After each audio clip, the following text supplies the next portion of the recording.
Olá pessoal, tudo bem? Nós vamos iniciar agora a correção do Exame Nacional de Acesso ao PROFEPT, ou PROFEP, né? Exame esse que foi realizado em 2023. Nós temos basicamente 50 questões para serem resolvidas e vamos dividir aqui a correção dessas 50 questões em 5 partes, né? Para cada parte nós vamos corrigir 10 questões, tá bom? Já adianto aqui, pessoal, pelo que eu percebi na prova, né, que a compreensão dos conceitos que se fazem presentes na bibliografia da seleção foi muito importante para resolver essas questões.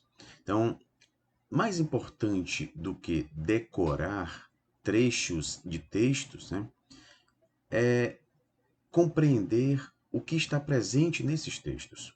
Por isso que nós propusemos uma vasta bibliografia complementar, né, para que justamente pudesse nos ajudar na resolução dessas questões.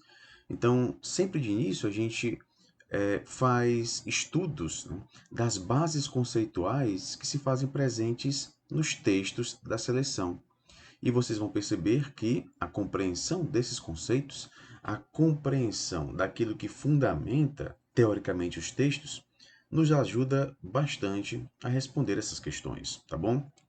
Então eu sempre digo, mais importante do que decorar trechos de textos é compreender o que está presente ali. E é basicamente isso que nós vamos ver aqui na correção das questões. Tá bom, pessoal?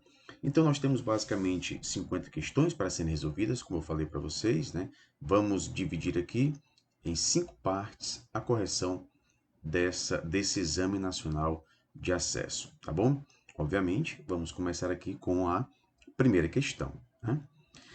Se a VATA, no artigo O Ensino Integrado, a Politecnia e a Educação Omnilateral, por que lutamos, discorre sobre a pedagogia socialista e apresenta lições que podemos aprender dela. Tais lições são. Então, obviamente, nós estamos aqui no campo do ensino integrado, politecnia e educação omnilateral. Nós vimos em nossos estudos que não são basicamente termos sinônimos. Há diferenças importantes entre a perspectiva do ensino integrado, politecnia e educação omnilateral. Obviamente, deve ser levado em conta qual referencial teórico que você está utilizando para o conceito de educação omnilateral, conceito de politecnia, conceito de ensino integrado, né? Então, sempre que a gente estiver discorrendo sobre conceitos como esses que estão presentes na primeira questão, é importante a gente se perguntar: que referencial teórico eu estou utilizando? Porque de um referencial para outro, nós temos mudanças importantes no que diz respeito à compreensão de cada conceito. Obviamente, no caso desta questão, nós estamos abordando aqui o texto da Ciavata, né? Então vamos lá. A pedagogia socialista e apresenta lições que podemos aprender dela. Tais lições são.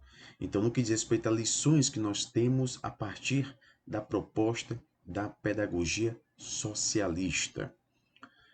Na afirmativa 1, a relação entre trabalho e educação continuará sendo objeto de disputa acirrada no sistema capital em que vivemos. Correto, né, pessoal? Então, de fato, nessa perspectiva da pedagogia socialista, a relação entre trabalho e educação continua sendo objeto de disputa nesse sistema do capital no qual nós estamos vivendo. Então, a gente não pode deixar de lembrar sempre, né, esse universo de disputa entre capital, né, e, obviamente, o trabalho, né? Então, a gente não pode deixar de considerar isso. Então, a primeira afirmativa está correta.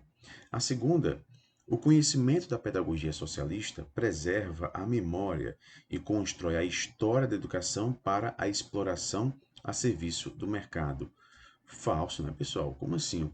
A pedagogia socialista vai estar voltada para educação para a exploração? Não, pessoal. A perspectiva aqui é justamente de libertação, né? E não a serviço do mercado. A perspectiva aqui é a serviço do trabalho, né? E quando se fala em trabalho, a gente não está se referindo aqui a mercado de trabalho. Quando se fala em trabalho, a gente está se voltando aqui, obviamente na perspectiva presente nesse texto, né? a produção humana, né? Como o homem se produz, né? O homem, para existir, ele produz a sua própria existência. E essa ação de produzir a própria existência é justamente o trabalho, né? E a pedagogia socialista, ela está voltada para a produção humana, está voltada para o trabalho e não para o mercado de trabalho, tá bom? Então essa afirmativa 2 está falsa. Afirmativa 3. As lutas por uma nova relação entre trabalho e educação devem avançar para e passo, né, aos poucos, né, com outras lutas sociais, pelas melhorias de vida de toda a população. Correto, né, pessoal? Nós vimos nos nossos estudos, né, isso aqui ficou bem claro, que essa uma ação voltada para a melhoria de toda a população não deve se restringir, obviamente, ao universo da educação, né? A educação ela não deve ser vista como algo que está fora de toda essa estrutura. A educação não deve ser vista como algo que por si só vai resolver os problemas que nós temos na sociedade. Ela está inserida em toda essa estrutura. Logo, para que os problemas que nós temos em nossa sociedade possam ser resolvidos, né, nós devemos nos voltar para diversos fatores que não apenas a educação, né? Então, de fato, a gente deve avançar com outras lutas sociais, além das lutas voltadas, obviamente, para o universo da educação, né? Então, a educação por si só ela não vai resolver os problemas. E é claro que é muito comum a gente se deparar com esse tipo de discurso, principalmente no campo da política, né? Investir em educação para resolver os nossos problemas, né? A educação é a solução de tudo, né? É um discurso muito bonito, mas bastante simplista, né? Então, por si só, a educação não vai resolver os nossos problemas. Os problemas são estruturais, estão na base, né? E a educação, de alguma forma, ela reflete esses problemas, né? Então, a gente não deve considerar que a melhoria de vida de toda a população estaria restrita a essa relação trabalho-educação. Não, né? Há outras lutas que devem também serem implementadas, né? Devem existir para que nós tenhamos mudanças profundas na sociedade, né? Então, esse item 3 está correto, né? Deve avançar com outras lutas sociais pelas melhorias de vida de toda a população. Então, nós temos aqui como afirmativas verdadeiras a afirmativa 1 e a afirmativa 3, o que nos leva a marcar a opção A. Vejam que não precisa a gente decorar nenhum trecho de texto para saber que algumas afirmativas estão falsas e outras verdadeiras, né? Compreendendo os conceitos, compreendendo o que de fato os autores queriam nos trazer, né, em seus textos e de fato trouxeram, né?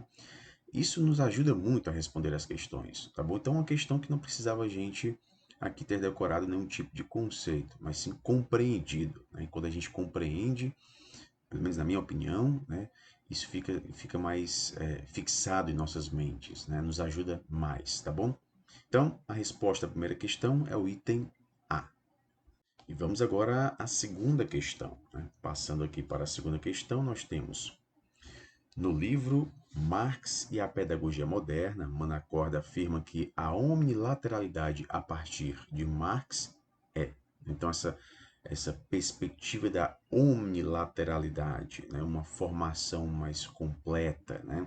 E vejam, uma formação que para Marx, né, era impossível naquele momento histórico no qual ele vivia. E nós vimos isso em nossos estudos, né? Essa omnilateralidade seria numa perspectiva futura, né? Após alguns passos serem dados, seria possível chegar a essa formação omnilateral. Então, seria numa perspectiva de futuro. Se essa unilateralidade não seria possível naquele momento, mas sim numa perspectiva de futuro, né, a gente pode considerar que esta omnilateralidade seria o ponto de chegada, né? A gente iria até lá. A gente não estaria partindo da omnilateralidade. A gente estaria tratando a omnilateralidade como ponto de chegada, né? Por quê? Porque não tem como a gente partir da unilateralidade em uma sociedade na qual nós temos, né, o poder hegemônico da burguesia. Então, não é possível a gente implementar uma formação unilateral nessa sociedade atual. Ela é o ponto de chegada, né? Então, depois de vários passos terem sido dados, né, a gente vai chegar a essa formação unilateral. Então, por que eu estou dizendo isso? Porque eu já vejo de cara aqui nos itens, né, a chegada histórica, a partida histórica, né, essas duas expressões. Então, a gente já pode eliminar as opções que nos trazem, né, a partida histórica, que a gente não vai partir da unilateralidade. Então, nós já poderíamos aqui eliminar, né, o item C, que nos traz a partida histórica, né? Mas vamos ver aqui os itens. A chegada histórica do homem a uma totalidade de capacidades produtivas, ok? Né? Lembrando, capacidade produtiva aqui, na perspectiva da unilateralidade, não é uma produção voltada para o mercado de trabalho, né? Mas a produção do próprio homem, né? Produção daquilo que faz com que o homem exista, né? Então, capacidades produtivas e, ao mesmo tempo, há uma totalidade de capacidades de consumo e prazeres. Até aqui, ok. Em que se deve considerar, sobretudo, o gozo daqueles bens espirituais, além dos materiais, e dos quais o trabalhador tem estado incluído em consequência da divisão do trabalho. Opa, nós já temos aqui uma afirmativa incorreta. O trabalhador ele tem estado justamente excluído em consequência da divisão do trabalho. Então, é pela divisão do trabalho que o homem tem estado excluído, né? Ele vem sendo excluído desse gozo dos bens espirituais e materiais, né? Ele está excluído justamente por conta da divisão do trabalho, né? Então, essa afirmativa A está falsa. Afirmativa B. A chegada histórica do homem a uma totalidade de capacidades produtivas e, ao mesmo tempo, há uma totalidade de capacidades de consumo e prazeres, em que se deve considerar, sobretudo, o gozo daqueles bens espirituais, além dos materiais, e dos quais o trabalhador tem estado excluído em consequência da divisão do trabalho. Exatamente essa opção, né? Aqui nós temos afirmações que, de fato, casam bem com essa perspectiva da unilateralidade que parte de Marx. Na opção C, a partida histórica do homem, já vimos que não é a partida histórica, mas sim a chegada, né? E a opção D, a chegada histórica do homem a uma totalidade de capacidades produtivas e, ao mesmo tempo, a uma totalidade de capacidades de consumo e prazeres, em que se deve considerar unicamente o gozo daqueles bens imateriais. Falso, né? Não é unicamente, né? Há também aqui a necessidade do gozo dos bens materiais. Então, não é unicamente dos bens materiais. Então, pessoal, a opção correta que dá a segunda questão é a opção B de bola, né? Que traz justamente um conteúdo que casa com a perspectiva da unilateralidade. Terceira questão. Della Fonte, em sua discussão sobre a formação no e para o trabalho, preconiza que. Então, nós temos aqui um texto bastante estudado por nós fizemos lives sobre ele, né? Discutimos bastante sobre essa perspectiva de formação no trabalho e para o trabalho, né? Então, acredito que aqueles que assistiram às aulas, resolveram simulados, né, não tiveram dificuldade aqui nessa questão. A educação do futuro, opa, a gente já pode retomar aquela perspectiva da formação unilateral da questão anterior, né? Uma perspectiva de futuro. Então, essa formação do futuro. Por que do futuro? Porque nas condições atuais, essa educação é impossível, né? Então, há passos a serem dados para se chegar a essa educação do futuro, né? Então, a gente sempre bateu nessa tecla. A educação do futuro, a partir dos interesses dos trabalhadores, nasce ainda sob a. Então, essa educação do futuro começa a nascer, ela não é implementada, mas ela começa a nascer ainda sob a. Aí temos espaço aqui. Então, vamos ver aqui o que nós temos nas opções, né? Opção A, hegemonia europeia, né? Não, né? Por quê? Porque não há essa especificação europeia. Porque dentro da própria Europa nós temos divisão de classes, né? Então não há essa hegemonia europeia, né? Opção B, hegemonia burguesa, ok, né? Justamente essa que é a perspectiva, né?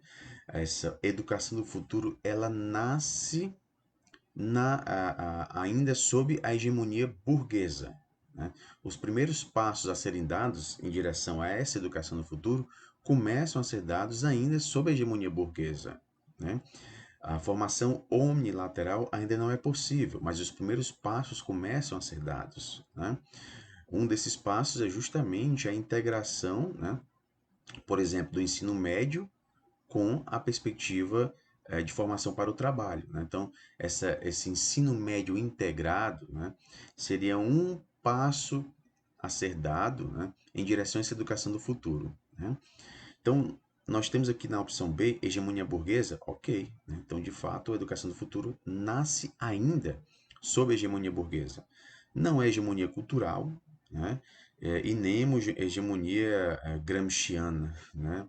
Até porque a perspectiva de Gramsci vai de encontro, ou seja, vai contra, né, essa hegemonia burguesa. Então, a hegemonia gramsciana, de certa forma, traz uma perspectiva contra-hegemônica, ou seja, uma perspectiva que vai contra aquilo que está no poder, né? Então, não é hegemonia gramsciana. Bem, pessoal, veja só. Se eu já sei que é hegemonia burguesa e eu descarto todas as outras hegemonias, eu já poderia marcar a opção B, né? Mas vamos ver aqui o resto, né? E enquanto essa não for superada, ela não se planifica, ou seja, enquanto a hegemonia burguesa não for superada, né, a educação no futuro não vai ser plena, né? Nossa tarefa, portanto, é tomar essa brecha que o capital libertou, mas ao mesmo tempo tentar barrar. Para tanto, qualquer teoria educacional contra-hegemônica, ou seja, uma teoria educacional que vai contra, né, o poder hegemônico, que é o poder burguês. Então, uma teoria educacional contra-hegemônica é uma teoria que busca criticar o poder burguês, né, que vai contra esse poder burguês. Por isso que é contra-hegemônica, né? Precisa avançar como norte a emancipação, precisa abraçar, perdão, como norte a emancipação da humanidade no seu conjunto, a uma formação na qual não haja hierarquia de faculdades e capacidades humanas, uma formação que articule e não interponha as dimensões intelectual, estético-artística, ética, política, a partir do trabalho, né? Então, a partir dessa perspectiva do trabalho, do agir humano voltado para a sua própria produção, né? Então, pessoal, de fato, aqui na questão 3 nós devemos marcar a opção B de bola: hegemonia burguesa, contra-hegemônica e do trabalho. Quarta questão. O ideário da politecnia se constituiu em uma das críticas radicais do modelo hegemônico do ensino técnico de nível médio, implantado sob a égide da Lei 5.692/71. De acordo com Marici Ramos, o ideário da politecnia buscava. Então, a, o ideário da politecnia, que obviamente vai contra, né, essa divisão, trabalho e educação, né, busca justamente a integração, busca a integração, teoria e prática. Então, esse ideário da politecnia buscava o quê? Opção A. Em termos epistemológicos e pedagógicos, a defesa de um ensino fundamentado exclusivamente nos interesses do mercado. Completamente falso, né, pessoal? Exclusivamente nos interesses do mercado. Não, pessoal. O ideário da Politecnia vai contra essa exclusividade nos interesses do mercado. Opção B. Romper com a dicotomia entre educação básica e técnica. Até aqui, ok, né? Resgatando o princípio da formação humana em sua totalidade. Essa formação humana que se dá justamente no mundo do trabalho, né? Então, o trabalho como princípio educativo é uma educação voltada para a própria formação humana, né? Em sua totalidade, essa perspectiva da politecnia. Lembrando, pessoal, a ideia de politecnia, ela vai sofrendo mudanças no decorrer dos tempos. Então, os conceitos que nós estudamos, tanto nessa bibliografia como também em outras seleções, né? Esses conceitos devem levar em conta o contexto socio-histórico no qual eles estão presentes, né? Mudando-se o conceito socio-histórico, a gente tem mudanças também no que se entende por aqueles conceitos. O que Marx entendia por politecnia não é a mesma coisa que muitos estudiosos hoje entendem por politecnia, né? Então, quando a gente aborda um conceito, é importante a gente especificar qual o referencial teórico que nós estamos utilizando, né?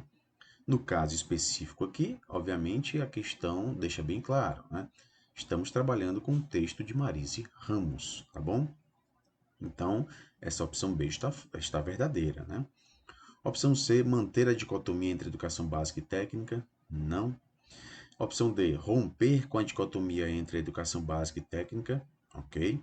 Desestimulando o princípio da formação humana em sua totalidade? Falso. Na verdade, é estimulando o princípio da formação humana em sua totalidade. Então, pessoal, a opção correta da quarta questão é a opção B de bola. Quinta questão. Galeazzi e Souza fazem uma análise da compreensão de categorias na metodologia de análise textual discursiva. Para os autores, nós temos aqui um texto que foi amplamente também estudado por nós, inclusive nós fizemos um estudo do livro, né, que é justamente a base da escrita desse artigo, que está na bibliografia. O artigo nos traz alguns conceitos que não foram muito bem esclarecidos, por isso que nós lançamos mão, né, desta leitura complementar, que eu acredito que tenha ajudado bastante, né? Mas vamos lá. Para os autores, a categoria é exigência do método como modo operativo de desencadear a lida com material empírico, né? Ok, até aqui está tudo bem, né? Então, quando a gente vai analisar, vai fazer um estudo de um objeto empírico, né? Algo que está na realidade, né? É muito importante a gente estabelecer categorias, né? Então, que metodologia você vai utilizar? Que categorias você vai utilizar para estudar aquele determinado fenômeno, né? Vimos também que as categorias elas podem surgir a priori. A gente já pode partir de categorias já pré-estabelecidas para se analisar um determinado fenômeno. Mas também nós podemos analisar um fenômeno e durante esta análise as categorias irem emergindo, né, surgindo durante o estudo. É o que a gente chama de as categorias emergentes, né? Então, sendo emergentes ou categorias a priori, elas são de fundamental importância para o estudo de um fenômeno, ok? Então, sim, as categorias elas são exigências do método para se investigar um determinado fenômeno, né? Um determinado material empírico, tá bom? Entretanto, o fenômeno não exige do pesquisador uma ampliação do operativo em direção ao modo perceptivo, intuitivo e hermenêutico da análise. Essa segunda parte está falsa. Por quê? Porque o fenômeno vai sim exigir do investigador, do pesquisador, né, a busca por compreender aquilo, né? Então, exige sim uma ampliação do operativo, né? Ele vai lançar mão de outras estratégias para perceber, para chegar àquele material empírico, para compreender aquele material empírico. Daí nós temos esse intuitivo e hermenêutico da análise, né? Compreender o que ele está analisando. Então exige sim uma ampliação desse operativo em direção ao modo perceptivo, né? Como ele percebe, como ele chega a esse material empírico, né? Como ele compreende esse material empírico. Então, a opção A está falsa. A opção B. A categoria não é exigência do método como um modo operativo de desencadear a lida com o material empírico. Falso, ela é uma exigência do método. A opção C. A categoria é exigência do método como modo operativo de desencadear a lida com o material empírico. Ok?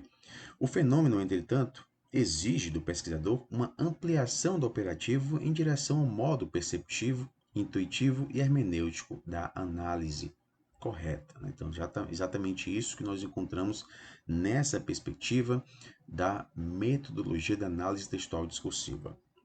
Opção D, a categoria exigência do método como modo operativo de desencadear a lida com material estritamente teórico, não, material empírico, né? É o que a gente é como se a gente estivesse trabalhando com um concreto, né? A gente se depara com um concreto e vai analisar esse concreto. Uma vez analisado esse concreto, uma vez estudado, esse concreto passa a ser chamado de concreto pensado. É quando a gente consegue identificar nesse concreto as múltiplas determinações, né? As múltiplas inter-relações existentes entre aquilo, entre os elementos que compõem esse fenômeno, esse objeto. É quando a gente passa de fato a compreender esse fenômeno. Então, primeiramente, a gente se depara com o concreto, esse material estritamente, esse material empírico, né? E depois ele passa a ser um concreto pensado, né? Analisado, compreendido, né? Então, a opção D está falso. E, de fato, né, a gente chega aqui à opção correta da quinta questão, como sendo a opção C de casa, né? E vamos seguindo, né? Chegamos agora aqui à sexta questão, né? Passando aqui para a sexta questão. Peixoto, no artigo Interdisciplinaridade e Análise da Produção Científica, apontamentos a partir da concepção materialista e dialética da história, afirma que a necessidade vital gerada pelo próprio processo de conhecimento da realidade natural, social e histórica levou e leva a humanidade. Então, essa necessidade, né, de produzir conhecimento, de compreender a realidade natural, social, né, toda essa necessidade levou e leva ainda a humanidade a, opção a necessária investigação parcializada do real, né? Até aqui está correto, né? De fato, a gente, para compreender de forma profunda um determinado objeto, né, a gente acaba dividindo esse objeto, a gente acaba destacando este objeto do contexto no qual ele está inserido, para compreender melhor esse objeto, né? Então, de fato, há essa investigação parcializada, né? A gente investiga em partes, né? E os cursos de especialização são um bom exemplo disso, né? Cada vez mais a delimitação de um objeto a ser estudado, né? Então, a necessária investigação parcializada do real para o seu conhecimento em profundidade e imediata e ao impedimento do necessário retorno à totalidade a que o objeto investigado em suas minúcias pertence, profundidade histórica. Então, vejam só, quando a gente analisa um objeto de estudos, né, nessa perspectiva que foi levada à humanidade, né, a gente faz essa investigação parcializada, divide em partes, e acaba fazendo com que esse retorno à totalidade não ocorra, ou seja, a gente acaba não relacionando aquilo que foi investigado a toda uma totalidade, né, na qual esse objeto está inserido. Então, nós temos esse impedimento do necessário retorno à totalidade a que o objeto investigado em suas minúcias pertence. Ele pertence de fato a uma totalidade. E investigar essa totalidade na qual este objeto está inserido é uma perspectiva histórica, né? Mas quando se faz essa investigação parcializada, né, a gente acaba deixando de lado o conhecimento dessa totalidade, empreendido por um processo de burocratização e petrificação nos trâmites da produção do conhecimento e das instituições que lhes cabem tratar, que é a expressão da luta de classes entre capital e trabalho, né? De fato, é isso que acontece, né? Quando a gente faz essa investigação parcializada, a gente deixa de lado essa totalidade, né? A gente analisa aquele objeto, uma parte, né, desse objeto, mas não faz esse retorno. Que retorno seria esse? É, é analisar esse objeto como fazendo parte de uma totalidade, né? Essa totalidade é muito importante para a análise, né, para que a gente compreenda bem aquele objeto. Por quê? Porque esse objeto ele está inserido em uma sociedade na qual existe, obviamente, existem relações de poder, né? Há um poder hegemônico ali presente, né? Então, ter a compreensão de fato desse objeto, não sendo a compreensão de forma parcializada, é compreender que esse objeto está presente em um contexto no qual se faz parte, ou no qual existe, né, a luta de classes, existe essa relação conflituosa entre capital e trabalho, né? Então, de fato, pessoal, há esse impedimento do retorno à totalidade, e quando a gente não volta a essa totalidade, a gente acaba não considerando a luta de classes entre capital e trabalho, né? E é justamente isso que a opção A nos traz, né? É a necessária investigação parcializada do real para o seu conhecimento em profundidade imediata, e há um impedimento, ou seja, acaba impedindo esse retorno à totalidade. Ver esse objeto como fazendo parte de um todo, isso acaba sendo impedido. E quando há esse impedimento, deixa-se de lado o estudo desse objeto no meio em que ocorre a luta de classes entre capital e trabalho, né? Então a A está correta. Opção B, a provocar o impedimento ao necessário retorno à totalidade a que o objeto investigado em suas minúcias pertence no fazer dos sujeitos, empreendido por um processo de desburocratização. Falso, na verdade é um processo de burocratização. Esse processo de burocratização faz com que justamente seja deixada de lado a expressão da luta de classes entre capital e trabalho, né? Então, na verdade, não é um processo de desburocratização, é um processo de burocratização. Opção C. A necessária investigação parcializada do real para o seu conhecimento em profundidade imediata e ao impedimento do necessário retorno à totalidade, a que o objeto investigado em suas minúcias pertence, empreendido no capitalismo por um processo de burocratização e volatilidade nos trâmites da produção do conhecimento e das instituições que lhes cabe tratar, que é a expressão da união de classes entre capital e trabalho. Né? Tá falso aqui, pessoal. Até porque não é a expressão da união de classes entre capital e trabalho, é justamente o conflito de classes, né? Não é dessa união de classes. E a opção D, a provocar o impedimento ao necessário retorno à parcialidade a que o objeto investigado em suas minúcias pertence, profundidade histórica, empreendido por um processo de desburocratização, na verdade, empreendido por um processo de burocratização, né? Então, pessoal, a opção correta aqui da sexta questão é a opção A. Sétima questão. Coenzer, em Trabalho e Escola, a aprendizagem flexibilizada, ao tratar sobre a produção de conhecimento no campo epistemológico do materialismo histórico, afirma que. Então, perceba que nós estamos aqui no campo do materialismo histórico, porque nós poderíamos falar sobre produção do conhecimento em outra perspectiva, mas a perspectiva que é adotada, e é essa, obviamente, que nós devemos seguir, é a do materialismo histórico. A ação do aluno é provocada por um movimento no pensamento, ok? A partir da idealidade para apreendê-la. Falso. Não se parte da idealidade. Não se parte do mundo das ideias. A perspectiva do materialismo histórico, a gente deve partir daquilo que é material, daquilo que é empírico, né?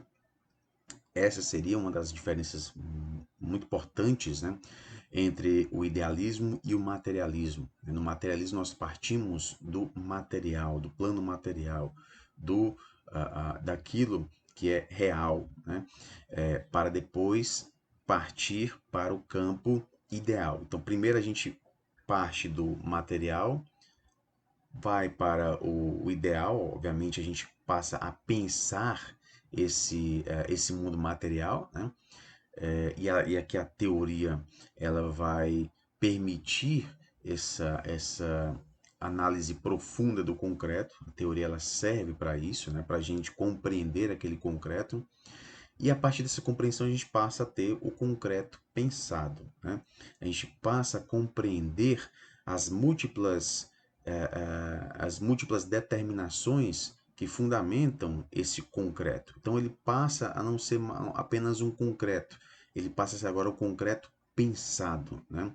Então a partir do concreto, ou seja, a partir do material, né? E não a partir da idealidade. Então, a opção A está falsa. Opção B, a ação do aluno é provocada por um movimento no pensamento, a partir da materialidade, ok?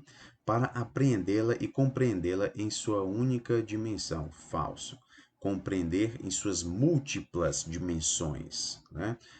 Então, não há essa compreensão na perspectiva unilateral, né? Não. Né? Aqui, compreensão em múltiplas dimensões, em todas as suas relações, aquilo que serve de base para a constituição desse objeto de estudo, né? Desse objeto concreto, tá bom? Então a opção B está falsa. Opção C, a ação do aluno é provocada por um pensamento estático. Também não, não é um pensamento estático, né? Opção D, a ação do aluno resulta de um movimento no pensamento a partir da materialidade para apreendê-la e compreendê-la em suas múltiplas dimensões e interrelações.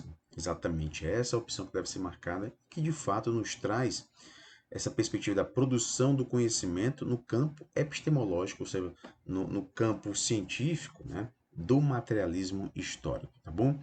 Então, a opção correta da sétima questão é a opção D de dado. Oitava questão.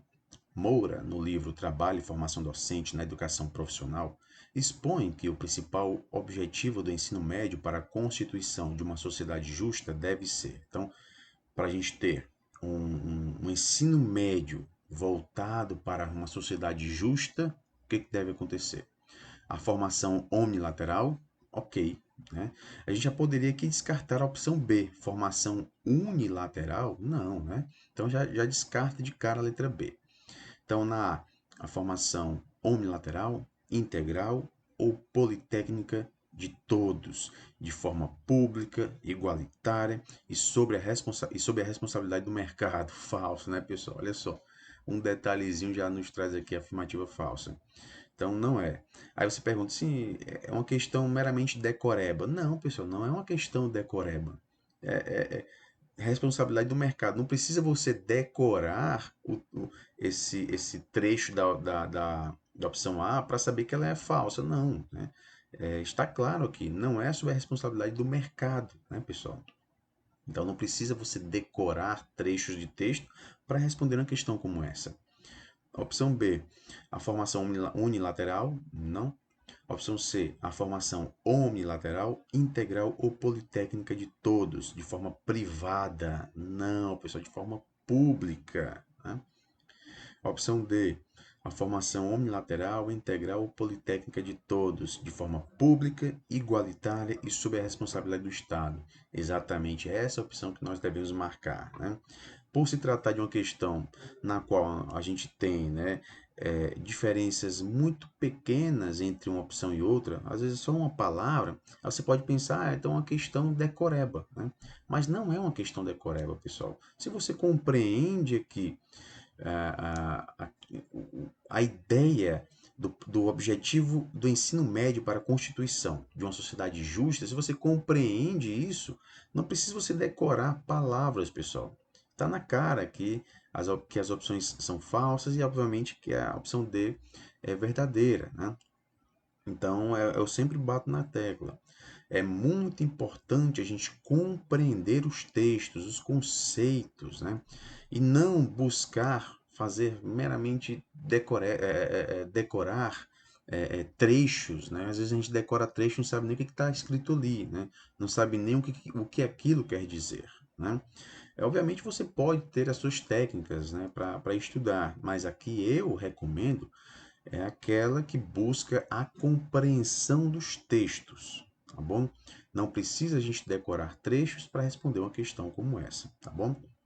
Então vamos lá. Continuando aqui a nossa correção, chegamos à questão 9, né? No artigo Contribuições do materialismo histórico dialético para as pesquisas em mestrados profissionais na área de ensino de humanidades, Leite afirma que os mestrados profissionais não precisam. Então, os mestrados profissionais não precisam O que que não deve ter nos mestrados profissionais na perspectiva de Leite? Não deve ter. Opção A. Estimular a utilização do conhecimento de modo pragmático. Ok, eles não devem fazer isso. Estimular a utilização de conhecimento de modo pragmático, ou seja, a utilização do conhecimento voltada apenas para resolver tarefas, né? Apenas para o mundo, a questão utilitarista, né? Não, pessoal, a gente deve estimular a integração dessa questão. Teoria e prática devem estar integradas. Então, eles não precisam estimular a utilização do conhecimento de modo pragmático, né? Apenas o fazer manual, né? Não. Eles devem promover a relação indissociável entre teoria e prática. Ok, né? Então, eles não precisam estimular a produção do conhecimento de modo pragmático, mas sim promover a relação indissociável entre teoria e prática. Ok, né? Então, a opção A está correta. Opção B. Não precisam estimular a utilização do conhecimento de modo dialético. Falso. Eles precisam sim estimular a utilização do conhecimento de modo dialético, né? Opção C. Se afastar da utilização do conhecimento de modo dialético. Ok, né? De fato, eles não precisam se afastar, né? Eles têm que se aproximar, né? Eles nem não precisam promover a relação indissociável em teoria e prática. Opa, aqui já está falso. Eles precisam sim promover essa relação indissociável em teoria e prática. Então a C está falsa também. Opção D. Estimular a utilização do conhecimento de modo pragmático. Não precisam estimular? Ok, não precisam estimular. Mas sim promover a relação dissociável. Opa, é uma relação indissociável em teoria e prática, né? Então não devem promover a relação dissociável, ou seja, uma relação que separa teoria e prática, não. Deve promover uma relação que não separa teoria da prática. Então, pessoal, a resposta da nona questão é a opção A, tá bom? 10ª questão, né? A última questão dessa primeira parte da nossa correção. Se Avata, ao discorrer sobre a pedagogia socialista no texto O Ensino Integrado, a Politecnia e a Educação Omnilateral, Por que Lutamos?, expõe que o pensamento pedagógico socialista propõe que a educação politécnica significaria. Então, o pensamento pedagógico socialista nos traz a educação politécnica significando o quê? Opção A. Aprendizagem sólida, ok, e sistemática das ciências, exclusivamente da física, química e matemáticas? Não, né, pessoal? Não se propõe, na perspectiva da educação politécnica, no pensamento pedagógico socialista, apenas o estudo da física, química e matemáticas. Não, né? É justamente o que nós temos na opção B. Especialmente física, química e matemática. Então, quando a gente fala especialmente, isso não quer dizer que não haverá o estudo de outras ciências, tá bom? Há aqui essa, digamos, prioridade ou mesmo uma atenção maior para ser dada às ciências física, química e matemática, tá bom? Mas não de forma exclusiva, tá bom? Então, de fato, a opção correta da 10ª questão é a opção B de bola. Não é a C e nem a D, porque elas trazem aprendizagem superficial. Não. A pedagogia socialista nos traz aqui a necessidade de uma aprendizagem sólida, né? Rigorosa, né? E não aprendizagem superficial, tá bom? Então, a opção correta da 10ª questão é a opção B de bola. E nós finalizamos aqui a primeira parte dessa correção. Logo mais, nós vamos postar a segunda parte, com as questões 11 a 20, tá bom? Bons estudos a todos e até a próxima.